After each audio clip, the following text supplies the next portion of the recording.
in countries like England and the Netherlands. We've got, for example, one of the most famous and arguably the largest was the East India Company, that spanned across the empire. And the point of these companies, the point in turning your business into a company, is to be able to build on and expand business practices and do more business effectively. So requirements for the business to take shape, and a very good example of that would maybe be a bank. A bank often offers business loans to individuals who are wishing to start a business, and these are the people that infuse the business with a certain amount of capital to be able to get off the ground. You also have customers and clients. So if I go and walk into a shop, I'm going to purchase an item from a shop. So it's, again, it's a very informal way of operating business practices in the United Kingdom. It's very similar to a sole trader, except in the sense that there are more than one of you. But at the same time, there is no need for incorporation or anything like that. And like it says here, a partnership may be regulated using contractual obligations. So, for example, if you enter into a contract, and this doesn't necessarily have to be a written contract, okay, with another individual with the intention to carry on business with the common view of profit, then it's that contract that will generally regulate the partnership and will be the source of operations for how the partnership works. And therefore, if you enter into some kind of contractual obligations or enter into some kind of relationship with the view of doing business for a profit, you become de facto partners, and that becomes a de facto partnership. Is that there are no protections if this particular business fails. So if you accrue debts throughout the operation of your business, which is something that generally happens all the time, it's a natural part of business, you accrue debts. Well then, if you are unable to pay said debts, you cannot have those debts written off in the form of bankruptcy proceedings. You'd have to pay that out yourself. So debts to creditors would have to be paid using personal wealth. On the other hand, we have a partnership, and it's really the 1890 Partnership Act that identifies really what a partnership is. And it says, I'm just going to read it word for word, that the relationship which subsists between persons carrying a business in common with the view of profit. This is what a partnership is. And really, a partnership will often be regulated by way of contractual obligations. We come to a near endless list of different kinds of stakeholders that we can identify within a business. But how would we identify the different types of stakeholders? And this is why we look at things like creditors. Now, a creditor is simply somebody or an entity who has entered into business with a company.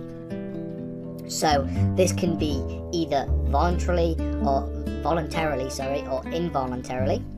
a structure. It does not require any formal registration. There is no need for any kind of incorporation of the business structure. There is no formal business structure that is required. It is simply how, if you want to start a business, this is the most simple way to do it. The majority of business forms that exist in the UK are sole traders. I believe it's around 65% requires, where a debtor has less liability to pay off the debts of the particular business, but in some cases the debts may have to be paid out using personal finances. And so you have to really ask yourself, what are the risks associated with this business structure? And the final question you would ask is, does this business form provide for the most efficient organizational structure? Because organizing a business is, that might be the case, but not all business structures are geared towards raising of capital and creation of profit. The second question you want to be asking is, what are the risks associated with a particular business form? Specifically, what happens if a particular business fails? In some cases, there are limited liabilities where a debtor from the particular individual or individuals who are establishing it. So it means in order for a company to exist, there has to be a process of incorporation, and this process is a way in which a company exists legally as its own separate person within law. In the UK, this is done at Companies House, and so a company is really a business form that has undergone the process of incorporation, corporate manslaughter as well.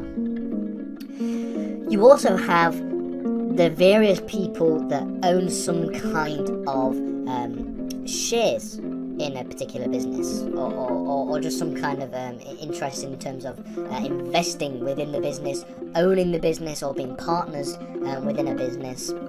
And so these people obviously have a stake in seeing the company or the business do very well, because they want to see their profits start when we're talking about company law. And really the concept of a company is simply that it is an abstract entity. It is a legal fiction, if you will. It is just a legal entity which we utilize to do business and operate business in a particular way. Our modern understanding of the company, the sort of modern interpretation of companies that really hasn't changed that much, since the 16th century, began. And just like with a sole trader, there is no protection from the debts to creditors if a business fails. However, unlike with a sole trader, the liability to the creditors would be shared across however many people, the partnership itself. So finally, let's look at the main one we want to talk about, and this is a company. Okay. Now, a company exists as a separate legal entity, and obviously you can probably imagine the implication of Brexit on overseas companies operating within the UK.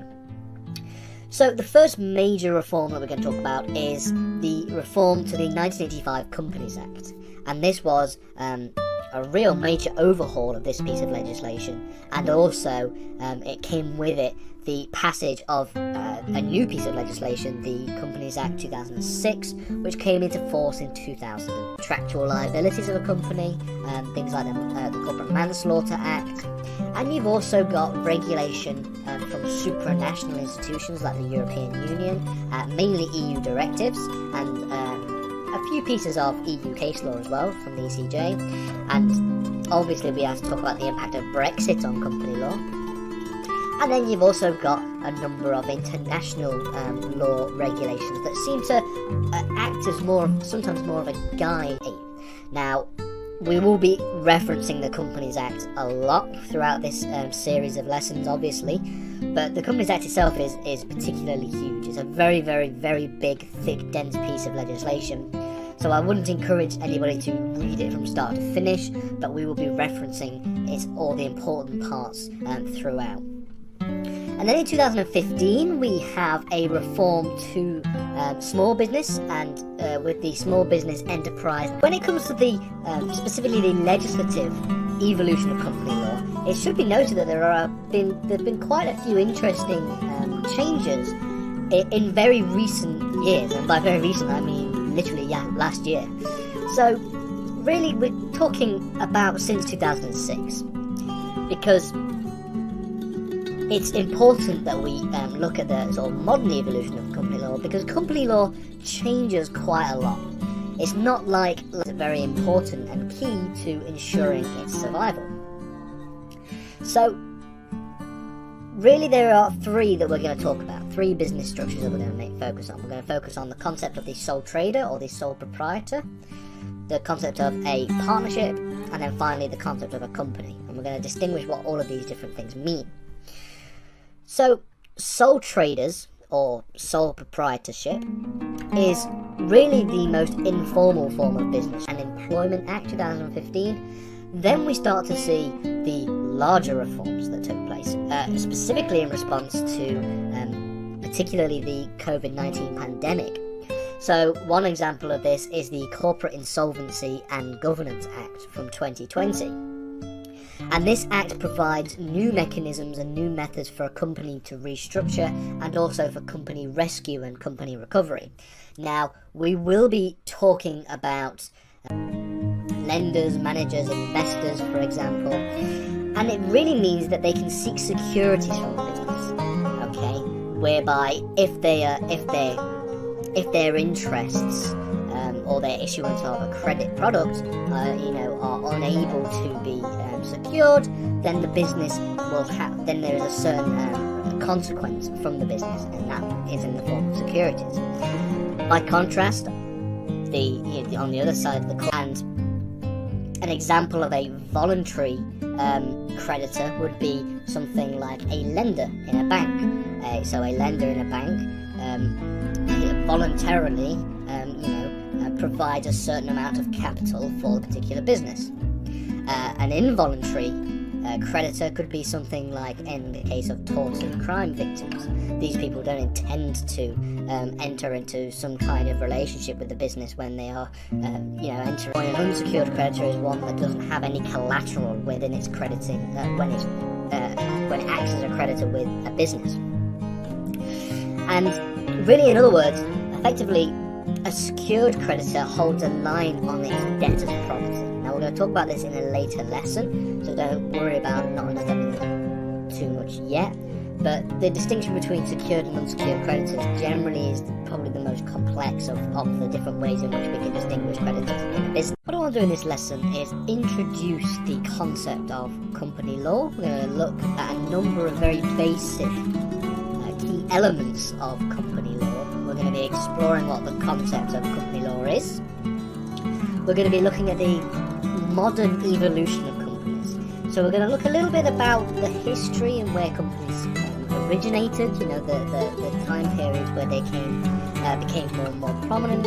We're going to mainly focus on the modern capital, and that is then owed back to the banks, usually at an increased rate with interest.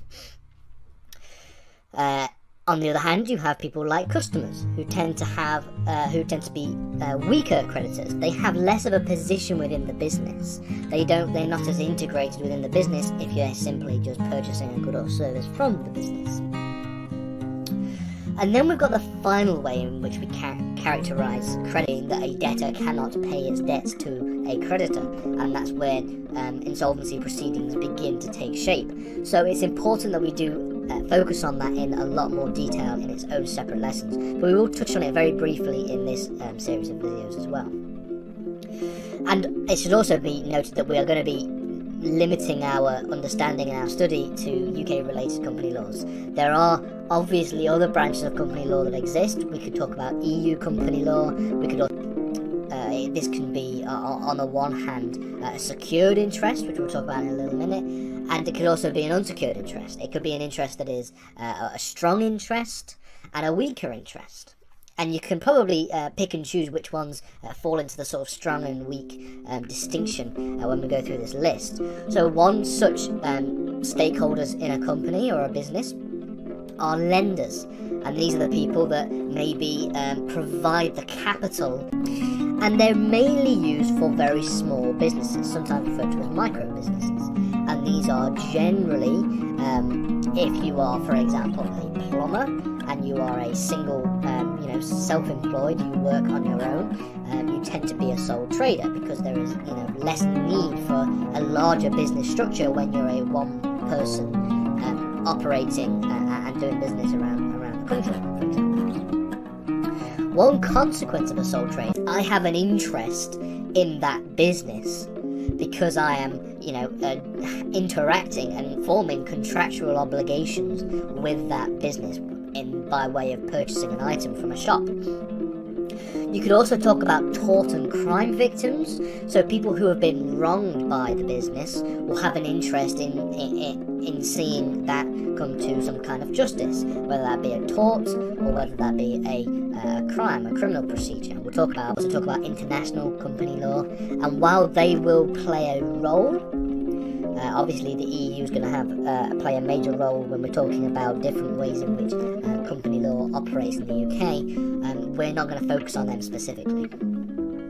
So let's begin to talk about companies themselves. So that's the sort of housekeeping done and out of the way. Let's talk about specifically what we are talking about with companies. And we're going to begin by looking at what are the different kinds of land law or law of tort, where there are obviously lots of changes that take place, but the base structure and the basic principles tend to remain pretty much the same for a long period of time. Company law is very different. Company law changes a lot, and especially when it comes to the implication that different constitutional reforms has on the business world and on business practices. A very good example of that is Brexit, and it exists separately from the people who are running the business, and that's why, unlike with partnership and sole traders, the people who run and operate a company may come and go over a period of time, whereas the company will stay the same. You cannot say the same for a sole trader or a partnership. If somebody decides to retire from a partnership, or if they're a sole trader and they decide to retire, the forms. So we're going to look at what the kind of business forms we can have and what they're useful for and what they're not useful for in some cases. Because there is a difference between company law and there's a difference between that and business law. Because company is a form of business, it's a business structure, but it isn't the only form of business structure that exists. So what's the first question? The first question is, what is a company? And it's really a good place to bring legal proceedings against them, but they nonetheless are becoming creditors within a business practice. We can also divide creditors between strong creditors and weak creditors, and really strong creditors include those that have a stronger position within the business, maybe have stronger leverage within the business. For example, banks and other lenders will tend to have a stronger position within a business because they have provided a certain amount of corporate insolvency and bankruptcy law in this series of videos. But what I want to do specifically is focus on them in more detail in their own series of lessons, because technically, corporate insolvency law is different to company law. It relates to business practices and it relates to companies, but corporate insolvency is a very specific environment that takes place after a number of things happen, and the main one being the type of business structure I want to use legally to operate my business. Then I have to really ask myself three questions. The first is, will the chosen business form facilitate the raising of required capital for the particular business? Or in other words, will the business form, will it meet the capital requirements? Because for some businesses, it requires the creation and the raising of capital, and maximize if we're talking about portfolio investments specifically. Employees as well, they have interests within business structures because they are relying on the business to pay them a particular wage for particular work, for particular labour. And other different, maybe more smaller, different stakeholders, people like tax authorities. So taxes are interested in making sure businesses pay the amount of tax that they owe. And so really we can, and these are secured and unsecured creditors. Now, this is a little bit more complicated, but a secured creditor are ones who are associated with an issuance of credit or product that is backed by a certain amount of collateral. Now, it's better probably to use some examples. So, they generally refer to voluntary creditors, people who voluntarily enter into some kind of relationship with the business. Modern legislative evolution of companies, namely since the Companies Act 2006. Then we're going to look at what it means to be a stakeholder in a company, what different kinds of stakeholders there are, and then from that we're going to build upon the concept of business creditors, have a look at the different types of creditors, the distinction between, for example, a secured and an unsecured creditor, so on and so forth, before we finish up by looking at different business interests that you can have in a company. And in fact, not just a company, in business structures in general. So this refers to business stakeholders. Okay, so like I've just said there, it could be a company or it could be any other kind of business form, and we're going to talk about other business forms in a minute. So the different stakeholders, a stakeholder is simply somebody or an entity who has some kind of interest in the company. And this can be to how company laws should be regulated within particular states. Makes it not a company later on. So really, each business form operates in a certain way for a particular purpose. Now, they're generally tailored towards different types of business operations that people might want to partake in. So there are a number of factors that contribute to somebody choosing a particular business form. So if I want to start a business, okay, and I want to try and pick then the sole tradership that exists wouldn't exist anymore because it's directly connected to the person doing operating the trades. It's also, companies are also heavily regulated through a number of pieces of legislation. We've already mentioned them, a number of them here today. We've got mainly the Companies Act 2006, we have the Insolvency Act 1986 for if a company becomes insolvent, and we also have things like when we're referring to non-compete. With that being said, let's look at business forms, different business structures that exist in the UK, specifically 3 main ones, and then we'll refer to really the pros and cons of each one.